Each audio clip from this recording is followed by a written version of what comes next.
अस्सलाम वालेकुम everyone, hope you are all doing well. So जो आज हमने पढ़ना है वो है फैक्टराइजेशन ही हम कंटिन्यू कर रहे हैं।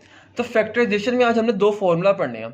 आप इन को फॉर्मूलाज को याद कर लें, जैसे मर्जी कर लें, लेकिन बेशक आप याद कर लेंगे ना तो ज़्यादा इजी है, क्योंकि ये जो है आगे जाके भी आपके यूज़ होते रहते हैं और याद करना ही ज़्यादा बेहतर है। तो पहला फॉर्मूला क्या है? पहला फॉर्मूला ये है कि ए प्लस बी का होल स्क्वायर किसके इक्वल होता है? ए प्लस बी का होल स्क्वायर जो है वो A square plus 2ab plus B square के इक्वल होता है। और इसकी एक और फॉर्म भी है, वो ये है कि A plus B into A plus B.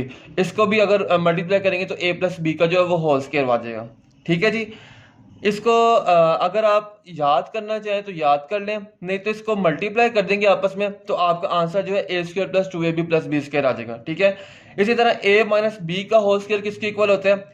A square minus 2ab plus B square, या फिर A minus B into A minus B. अब यहाँ पे जो है सिर्फ साइन का फर्क है, यहाँ पे अंदर माइनस है तो यहाँ पे जो है -2ab आ जाएगा, लेकिन यहाँ पे जो है प्लस का साइन ही आएगा। ठीक है। अब प्लस का साइन यहाँ पे क्यों आता है हमेशा? क्योंकि यहाँ पे जो है जब हम स्क्वायर लेते हैं ना, तो अगर यहाँ पे माइनस का साइन भी हो ना तो वो माइनस माइनस जो है वो प्लस हो जाता है, इसलिए यहाँ पे जो है हमेशा प्लस का साइन आता है इस फॉर्मूला में। अब हमें एक जो है एग्जाम्पल दी गई है 25x का स्क्वायर प्लस 16 प्लस 40x। ठीक है। अब हमने जो है इसमें देखना होता है कि हमारा जो है ये फॉर्म किसी के साथ फॉर्मूले के साथ मिल रही है कि नहीं मिल रही। सबसे पहले हमने ये देखना था फैक्टराइजेशन में। हम तो इसका जैसे देखें 25x स्क्वायर है तो ये जो है ए स्क्वायर के जैसा लग रहा है हमें। फिर उसके बाद जो ये 40x है ये जो है हमें 2b के जैसा लग रहा है, और ये जो 16 है ये b स्क्वायर के जैसा लग रहा है। अब ऐसा लगने की वजह क्या है? ये प्रैक्टिस के साथ बेसिकली चीज़ें आती हैं, लेकिन आप हमारा जो मकसद है इस टाइम वो ये है कि हमने जो है आपको समझाना है ये। अब ये 25x स्क्वायर है ना, ये 25 का अगर आप स्क्वायर निकालें, ये किसका स्क्वायर होता है? 25 अंडर रूट निकालें तो ये 5 का स्क्वायर होता है। तो यानी कि ये 5x का होल स्क्वायर जो है ये a के इक्वल हो जाएगा। ठीक है जी। फिर उसके बाद जो है 16 किसका स्क्वायर होता है? 16 स्क्वायर होता है 4 का।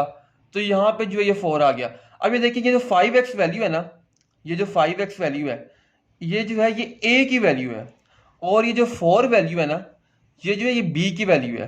ये जो होल स्क्वायर डाला हुआ है तो ये a स्क्वायर बन जाएगा और ये b स्क्वायर बन जाएगा। ठीक है। अब हमने जो है वैल्यू में जो फॉर्मूला उसमें पुट करना 2 इंटू ये जो है a होगा और यहाँ पे जो है b आएगा।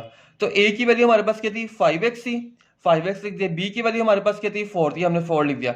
2 5 10, 10 4 40, 40x। ये 40x के इक्वल हो गया। तो हमारी देखें 5x का स्क्वायर जो है वो 25x के स्क्वायर के इक्वल हो गया, 4 का स्क्वायर जो है वो 16 के इक्वल हो गया, और 40x जो है ये 40x के इक्वल हो गया। यानी हमने बिल्कुल सही फॉर्मूला अप्लाई किया और यही फॉर्मूला अप्लाई होना था, और इसी तरह जो है इसकी फैक्टराइजेशन होगी। तो इसको हम और किस तरह फॉर्म में लिख सकते हैं? इसको जो है हम इस तरह भी लिख सकते हैं, a प्लस बी का होल स्क्वायर, यानी कि a जो है हमारी वैल्यू क्या? a की वैल्यू क्या? 5x है, 5x लिख दिया। b की वैल्यू क्या? 4 लिख दिया, और जो है इसका होल स्क्वायर आ गया। इसकी एक और फॉर्म क्या? a plus B into A plus B, 5x plus 4 plus into 5x plus 4। ये तीन फॉर्म्स हैं, इसको आप किसी भी तरह लिख सकते हैं। ठीक है। अब इसके बाद जो है हम नेगेटिव फॉर्मूले की जो है एग्जांपल कर लेते हैं एक।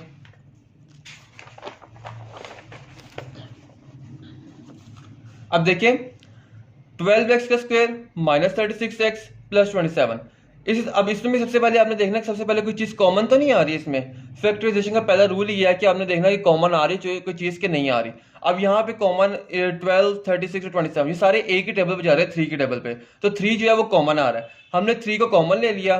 ब्रैकेट के अंदर 4x का स्क्वायर माइनस 12x प्लस 9 आ गया। अब 3 कॉमन लिया हुआ है, जो 4x का स्क्वायर है ये असल में 2x का होल स्क्वायर के इक्वल है। ठीक है। ये हमारी a की वैल्यू आ गई। फिर उसके बाद जो 9 है ये किसका स्क्वायर है? ये 3 का स्क्वायर है, ये हमारी b की वैल्यू आ गई। अब हमने 2ab निकालना, तो 2ab कैसे निकालेंगे? 2 लिखेंगे, a की वैल्यू लिखेंगे 2x आ गई, b की वैल्यू लिखेंगे 3 आ गई। 2 2 4, 4 3 12, 12x। 2 2 4 एंड 4 3 12, 12x आ गया। अब ये देखिए हमारा ये 2ab है ये 12x के इक्वल है।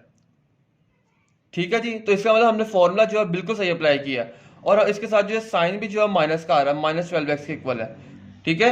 अब ये जो 3 है ये बाहर ऐसे ही कॉमन रहेगा, इसको नहीं आपने छेड़ना। जो अंदर वाली ब्रैकेट में वैल्यूज हैं इसको आप 2x - 3 का होल स्क्वायर भी लिख सकते हैं, और इसको 2x - 3 और 2x माइनस इंटू 3 जो है वो इस तरह भी लिख सकते हैं। तो ये जो है आपकी फैक्टराइजेशन हो गई है। तो बच्चों फैक्टराइजेशन क्या होता है? फैक्टराइजेशन जो है वो सिंप्लीफिकेशन है एक तरह से, और मेकिंग ऑफ फैक्टर्स है ऑफ वन इक्वेशन। ठीक है, तो आज के लिए बस इतना ही। इंशाल्लाह नेक्स्ट सेक्शन में जो है अगले फॉर्मूलाज पढ़ेंगे, और ये फॉर्मूला जो है आप याद कर लीजिएगा, याद करेंगे तो ज़्यादा ईजी हो जाएगा आपके लिए। ओके जी, अल्लाह हाफिज़।